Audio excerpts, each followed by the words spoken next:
بسم اللہ الرحمن الرحیم۔ وہ اونٹ جس نے رسول اللہ صلی اللہ علیہ وآلہ وسلم کے لیے 4 دعائیں کی۔ رسول خدا صلی اللہ علیہ وآلہ وسلم نے جب اس کی 3 دعاؤں پر آمین کہا اور چوتھی پر آپ دیدہ ہو گئے تو دنیا کی سب سے مہربان ہستی رسول خدا صلی اللہ علیہ وآلہ وسلم انسانوں کے ساتھ ساتھ جانوروں کی دل جوئی بھی فرماتے اور انہیں انسانوں کے شر سے محفوظ رکھتے تھے۔ یہ ایمان افروز معجزہ بھی ایک ایسے بوڑھے اونٹ سے منسوب ہے جو اپنے مالک کی شرط پسندی سے عاجز آ کر اللہ کے رسول صلی اللہ علیہ وآلہ وسلم کی پناہ میں آ گیا تو رسول سرکار دو عالم صلی اللہ علیہ وآلہ وسلم نے اس کی جان بچائی، جس پر اونٹ نے اللہ کے نبی صلی اللہ علیہ وآلہ وسلم کے لیے 4 دعائیں فرمائیں، لیکن ان میں سے ایک دعا ایسی تھی جس پر رسول اللہ صلی اللہ علیہ وسلم ابدیدہ ہو گئے تو صحابہ کرام تڑپ اٹھے کہ ایسا کیا ماجرا ہو گیا کہ اللہ کے رسول صلی اللہ علیہ وآلہ وسلم کی چشم مبارک سے آنسو بہہ نکلے ہیں۔ علامہ طاہر القادری نے کاشف الاسرار میں اس حدیث مبارکہ کو بیان کیا ہے جس میں اس واقعے کی تفصیلات بیان کی گئی ہیں۔ ابن ماجہ نے اس حدیث مبارکہ کو حضرت تمیم داری رضی اللہ تعالیٰ عنہ سے روایت کیا ہے۔ وہ فرماتے ہیں ہم حضور نبی اکرم صلی اللہ علیہ وآلہ وسلم کی بارگاہ اقدس میں حاضر تھے کہ ایک اونٹ بھاگتا ہوا آیا اور حضور نبی اکرم صلی اللہ علیہ وآلہ وسلم کے سر انور کے پاس آ کر کھڑا ہو گیا جیسے کان میں کوئی بات کہہ رہا ہو۔ آپ صلی اللہ علیہ وآلہ وسلم نے فرمایا، اے اونٹ پرسکون ہو جا، اگر تو سچا ہے تیرا سچ تجھے فائدہ دے گا اور اگر تو جھوٹا ہے تو تجھے اس جھوٹ کی سزا ملے گی۔ بے شک جو ہماری پناہ میں آ جاتا ہے اللہ تعالیٰ بھی اسے امان دے دیتا ہے اور ہمارے دامن میں پناہ لینے والا کبھی نامراد نہیں ہوتا۔ ہم نے عرض کیا، یا رسول اللہ یہ اونٹ کیا کہتا ہے؟ آپ صلی اللہ علیہ وآلہ وسلم نے فرمایا، اس اونٹ کے مالکوں نے اسے ذبح کر کے اس کا گوشت کھانے کا ارادہ کر لیا تھا، سو یہ ان کے پاس سے بھاگ گیا ہے اور اس نے تمہارے نبی صلی اللہ علیہ وآلہ وسلم کی بارگاہ میں استغاثہ کیا ہے۔ ہم ابھی باہم اسی گفتگو میں مشغول تھے کہ اس اونٹ کے مالک بھاگتے ہوئے آئے۔ جب اونٹ نے ان کو آتے دیکھا تو وہ دوبارہ حضور نبی اکرم صلی اللہ علیہ وآلہ وسلم کے سر مبارک کے قریب ہو گیا اور آپ صلی اللہ علیہ وآلہ وسلم کے پیچھے چھپنے لگا۔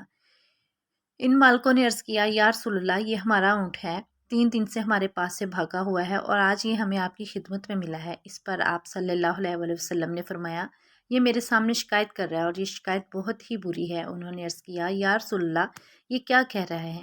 آپ صلی اللہ علیہ وآلہ وسلم نے فرمایا، یہ کہتا ہے کہ یہ تمہارے پاس کئی سال پلا بڑھا، جب موسم گرما آتا تو تم گھاس اور چارے والے علاقوں کی طرف اس پر سوار ہو کر جاتے اور جب موسم سرما آتا تو اسی پر سوار ہو کر گرم علاقوں کی جانب کوچ کرتے۔ پھر جب اس کی عمر زیادہ ہو گئی تو تم نے اسے اپنی اونٹنیوں میں افزائش نسل کے لیے چھوڑ دیا۔ اللہ تعالیٰ نے تمہیں اس سے کئی صحت مند اونٹ عطا کیے، اب جب کہ اس خستہ حالی کی عمر کو پہنچ گیا تو تم نے اسے ذبح کر کے اس کا گوشت کھا لینے کا منصوبہ بنا لیا ہے۔ انہوں نے عرض کیا، خدا کی قسم یا رسول اللہ یہ بات منو ان اسی طرح ہے جیسے آپ نے بیان فرمائی۔ اسی پر حضور اکرم صلی اللہ علیہ وآلہ وسلم نے فرمایا، ایک اچھے خدمت گزار کی اس کے مالکوں کی طرف سے کیا یہی جزا ہوتی ہے؟ وہ عرض گزار ہوئے، یا رسول اللہ اب ہم نہ اسے بیچیں گے اور نہ ہی اسے ذبح کریں گے۔ آپ صلی اللہ علیہ وآلہ وسلم نے فرمایا، تم جھوٹ کہتے ہو، اس نے پہلے تم سے فریاد کی تھی مگر تم نے اس کی داد رسی نہیں کی اور میں تم سب سے بڑھ کر رحم فرمانے والا ہوں۔ بے شک اللہ تعالیٰ نے منافقوں کے دلوں سے رحمت نکال لی ہے اور اے مومنین کے دلوں میں رکھ دیا ہے۔ اس کے بعد آپ صلی اللہ علیہ وآلہ وسلم نے اس اونٹ کو ان کے 100 درہم میں خرید لیا اور پھر فرمایا، اے اونٹ جا تو اللہ تعالیٰ کی رضا کی خاطر آزاد ہے۔ اس اونٹ نے حضور نبی اکرم صلی اللہ علیہ وآلہ وسلم کے سر مبارک کے پاس اپنا منہ لے جا کر کوئی آواز نکالی تو آپ صلی اللہ علیہ وسلم نے فرمایا، آمین۔ اس نے پھر دعا کی، آپ صلی اللہ علیہ وآلہ وسلم نے پھر فرمایا، آمین۔ اس نے پھر دعا کی، آپ صلی اللہ علیہ وآلہ وسلم نے پھر فرمایا، آمین۔ اس نے جب چوتھی مرتبہ دعا کی تو آپ صلی اللہ علیہ وآلہ وسلم اب دیدہ ہو گئے۔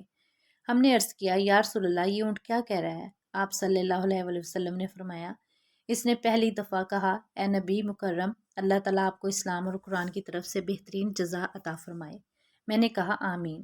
پھر اس نے کہا، اللہ تعالیٰ قیامت کے روز آپ کی امت سے اسی طرح خوف کو دور فرمائے جس طرح آپ نے مجھ سے خوف کو دور فرمایا ہے۔ میں نے کہا، آمین۔ پھر اس نے دعا کی، اللہ تعالیٰ دشمنوں سے آپ کی امت کے خون کو اسی طرح محفوظ رکھے جس طرح آپ نے میرا خون محفوظ فرمایا ہے۔ اس پر بھی میں نے آمین کہا۔ پھر اس نے کہا، اللہ تعالیٰ ان کے درمیان جنگ و جدال پیدا نہ ہونے دے۔ یہ سن کر مجھے رونا آ گیا۔ کیونکہ یہی دعائیں میں نے بھی اپنے رب سے مانگی تھی، تو اس نے پہلی 3 تو قبول فرما لی، لیکن اس آخری دعا سے منع فرما دیا۔ جبرائیل نے مجھے اللہ تعالیٰ کی طرف سے خبر دی ہے کہ میری یہ امت آپس میں تلوار زنی سے فنا ہوگی، جو کچھ ہونے والا ہے قلم اسے لکھ چکا ہے۔ ویڈیو پسند آئے تو لائک کریں۔